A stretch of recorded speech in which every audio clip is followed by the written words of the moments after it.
David, just your initial thoughts on the game, how it went, what you wanted out of it, and what you saw ultimately.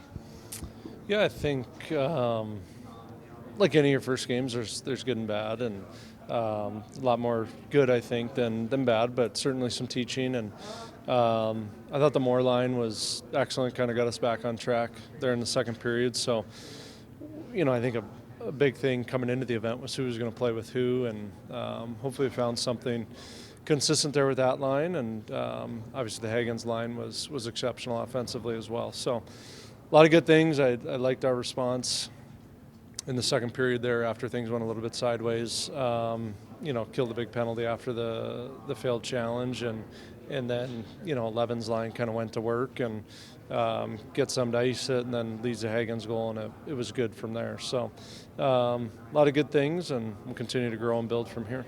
It seemed like there was some controversy on their second goal. I mean, what was the explanation from the officials as to why they counted that when it looked like it might have been offside?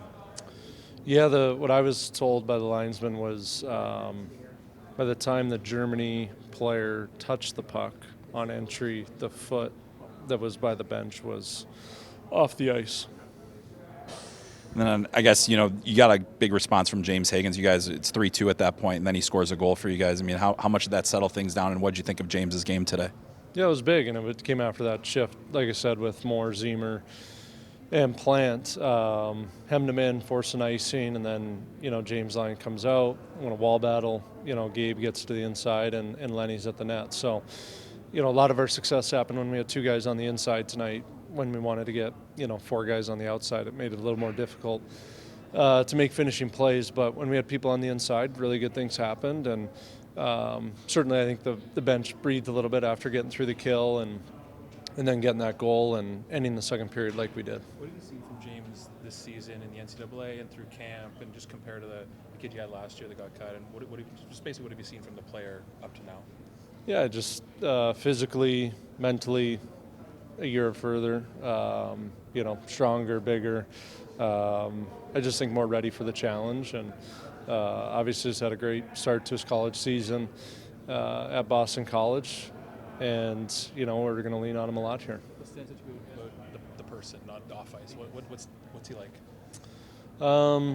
Gets along well with his teammates. Always kind of got a grin on his face. I think loves the game and is competitive, wants to win. It's one of those guys that thrives on the pressure, the rivalry. I mean, there's lots of guys in the draft. No, the focus is in the draft here, but there's lots of draft eligible guys that his name's mentioned. But is he one of those guys that feeds off that type of push, maybe?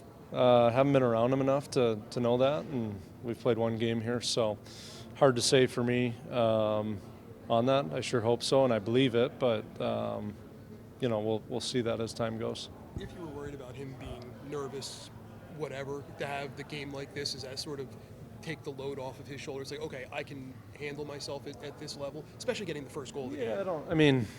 I didn't see nerves. I don't think James fights, not thinking it belongs or anything like that. I think he's a real confident player, knows his abilities, and we're confident in him and his abilities as well. So, playing well and, putting some points on the board, yeah, it helps everybody to feel good about themselves. But he's ready for this level. He's ready for this challenge. And like I said from the onset, we're going to lean on him a lot.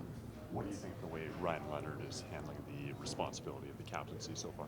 Yeah, he's doing a great job. Getting the group, I think, to feel comfortable around each other. And, when things go sideways on a bench, you look to your leaders. And, the things he was saying there in the second period, I think, helped kind of just settle everyone down and get us back to work. And so he's done a great job thus far. What stands out to you about Cole's ability to generate offense? Yeah, the deception, his ability to attack, put people on pause. He's thinking 1-2 steps ahead. I think we saw that tonight with some of the plays he made. And, it's real dynamic, a lot of stuff that you can't teach.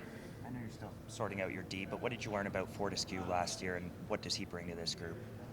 Yeah, I think our hope and goal, and his too, is just to be kind of a calming influence on the game, predictable, consistent puck mover that can chip in and get pucks through offensively, but really is rusty, is killing plays in our own end, those are the things that he needs to excel at for our D-core and our team to have the ultimate success.